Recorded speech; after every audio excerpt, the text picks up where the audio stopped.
All right, we're going to be looking at the British pound here. I went long here on a fair value gap, which is part of the reaccumulation phase of a market maker buy model. And the obvious relative equal highs up here, I have the little eyeball at. And I have a 50 pip objective on the trade. Now I'm going to take partials as soon as we get above those relative equal highs.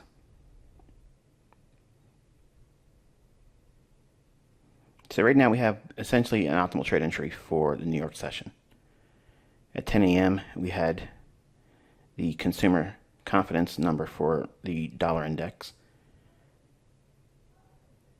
And we should see the British pound start to move higher.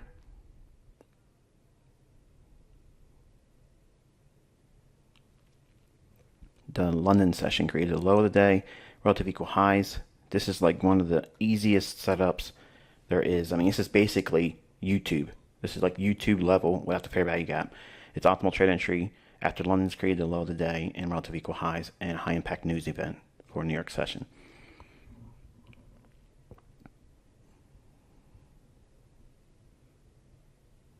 Slow start to this trade.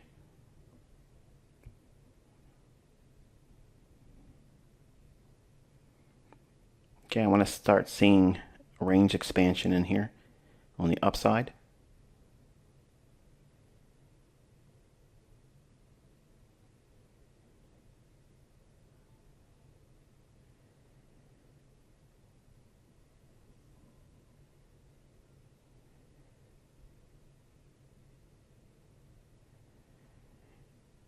Now I'm looking for a run above those relative equal highs, and I'm thinking that at 138.50 I'll take a partial there as well if we can get up there.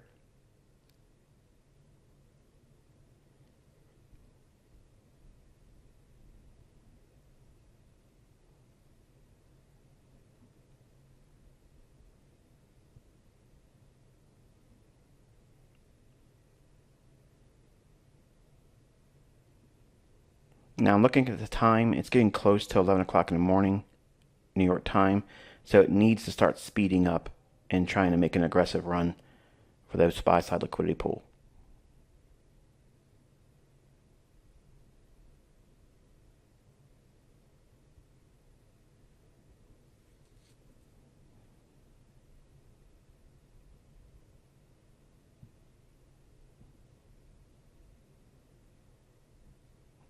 Okay, so far it looks really good now. And I want to see a real big stretched out candle or a series of candles that are bullish. And if it can continue that, I'll feel comfortable with reaching for that 138.50 mid-figure level, which would be a nice objective above the relative equal highs.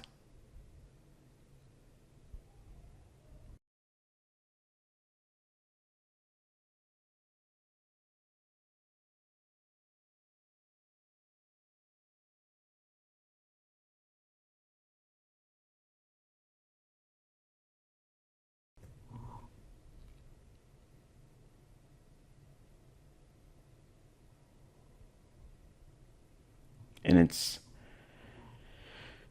just creeping below, crouching below that relative equal high.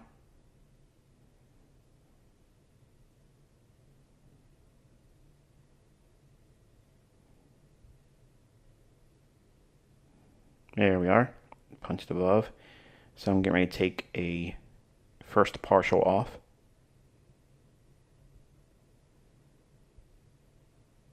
Okay, more than 50% of the position has been taken off. Now as we get to that 38.50, I'll take another partial off and let the rest roll. Stops have been rolled to better than break even.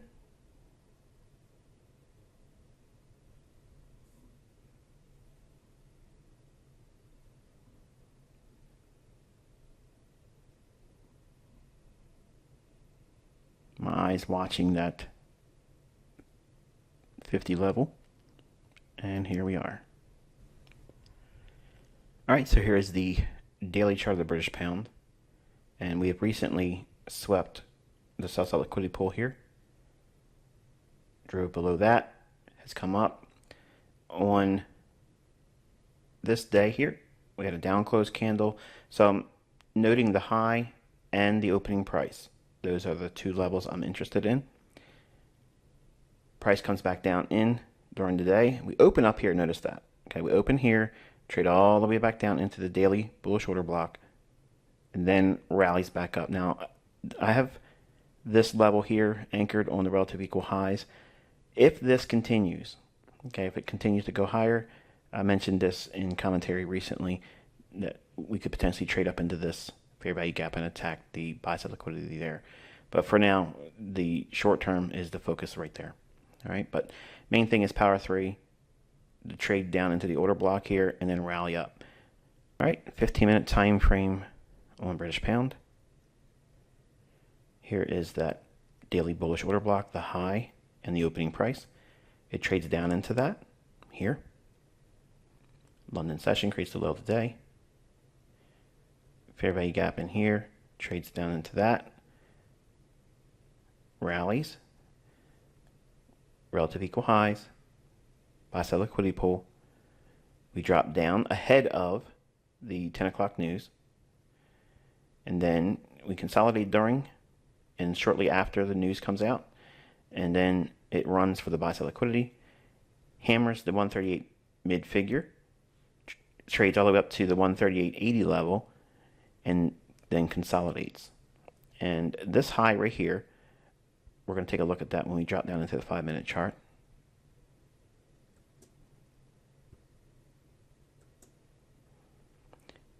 My entry was here, trading at 138.18 and 2 pipettes. I was trying to get in below that 20 level. Okay, so while we were trading down in this candle here, not on the highs as it was starting to trade back down in, I wanted to get in just below that 20 level, knowing that if it runs above here, it could spread its wings to the mid-figure 50, and ultimately it can go to 80, but I want to be out before it gets there because it might fail. It might consolidate below it and then require tomorrow's trading to trade to 38.80 or the 39 big figure up here. So just bread and butter setups, just working with small ranges that are easily discerned and how to navigate within them. So we have a fair value gap in here. The market comes back down into that, consolidates, and there's going to be an optimal trade entry. You'll see that when we go on lower time frames. All right, on the 5-minute chart, you see that 15-minute time frame fair value gap there. New York kill zone. So we're inside of that here. And we're trading back down into the order block there. And the order block's opening price and high, that was what I was watching live at the time. It overshot a little bit, traded a little bit deeper than I would have liked to seen, but nonetheless, the underlying market structure was still intact. And then the displacement to the outside running quickly through the mid-figure and up through the 80 level. All right, so we are looking at the change in the state of delivery with this down close candle here, the opening. Everything else after that is delivery on the upside. So this is where the algorithm changes its state of delivery. Anchor your fib to that, to the high. You can see we traded down into an optimal trade entry and 70.5 level. Isn't that amazing? Not your classical Fibonacci approach, but it's consistent, isn't it? Because the algorithm is looking for these areas in terms of range, overbought, oversold, and that's what it's measuring here, these two price points. So it's coming back down in, finding that level, and then shoots up and attacks this level here. So if you put your Fibonacci on the 5-minute chart of British pound using Forex.com's data, put it on the opening price of this candle right here on a 5-minute chart, and anchor it to the high here, okay? And this level here, 138.94 and 3 pipettes. Notice I'm having this little marker right above that candle right there. When I screen captured this, I have my mouse like it is right here, right underneath that candle. So that way all the data over here is showing for this candle right there. Don't take my word for it. I want you to go into your own chart and do it. And you'll see that the high is 138.94 and 3 pipettes. What's the projection here? 138.94 and 3 pipettes. Perfect. Okay. I want to be out. I don't always hope for that target. That's an ideal, obvious target. That's a trophy win for me. But if it runs to my objective and gets me out at 138.68 and 2 pipettes or whatever, then great. That was my trade. That's what I wanted. But my belief was that it could potentially trade up to here. So over time, you're going to gradually work towards a comfort level that you'll probably want to get closer to these objectives. Whereas over time, I've learned that sometimes it could just fall short of that and consolidate just below it and never give me that, and then maybe retrace a little bit. And then I regret not having taken something out. So 50 pips is 50 pips, folks. And you got to get it where you can get it. And it's not about capturing every piece of the pie, every piece of flesh off the bone. You're just looking for bread and butter income. Because if you consistently do this and then you apply really good sound money management to it, you can parlay your account up really big and not have to do a whole lot of trading to do it. But nonetheless, you have to have some kind of measured success that's consistent. You can't just be hit and miss, but you have to be rooted on something that repeats over and over and over again. And that's what this mentorship's given you. It's giving you rule-based ideas that help you work towards finding out what these markets are doing in the London session and the New York session. Predominantly, if you haven't already noticed this year, I'm really pushing you hard to focus on this New York session because it's easy to build income there. Now, you all want the absolute high and the low of the day because that would be a testimony that you know what you're doing. Yes, I agree. But right now, I want you to start graduating towards what would it take for me to be making extra money, okay? Not that I want you to rush into live trading, because if you're in the core content making payments and you're not a charter member and you haven't been a charter member for at least 6 months, consistently finding your model delivering as you would expect in a demo account, then you have new business in a live account. But looking for these types of setups, this replaces a job. And if it can replace a job with sound money management, and yes, I've been asked, am I going to talk about optimal F and things that you can utilize in market making concepts and money management? Yes, I'm going to cover that. But let's get everybody in the charter member first, okay?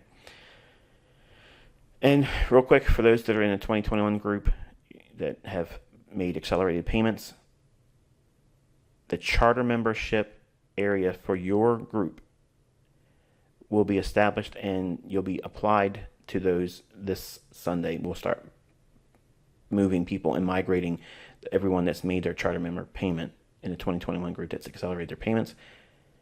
They will be gradually moved in. Now, it won't happen. Listen real carefully.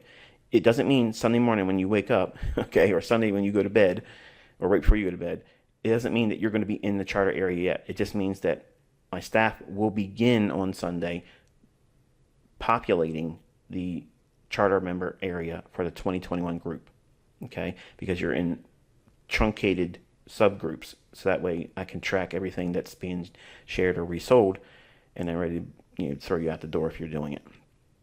So I appreciate your patience. I know some of you are really, really excited, but just settle down, okay? You have a lot of things to go through. You just literally paid for a lot of content you didn't even digest yet, so just slow your roll.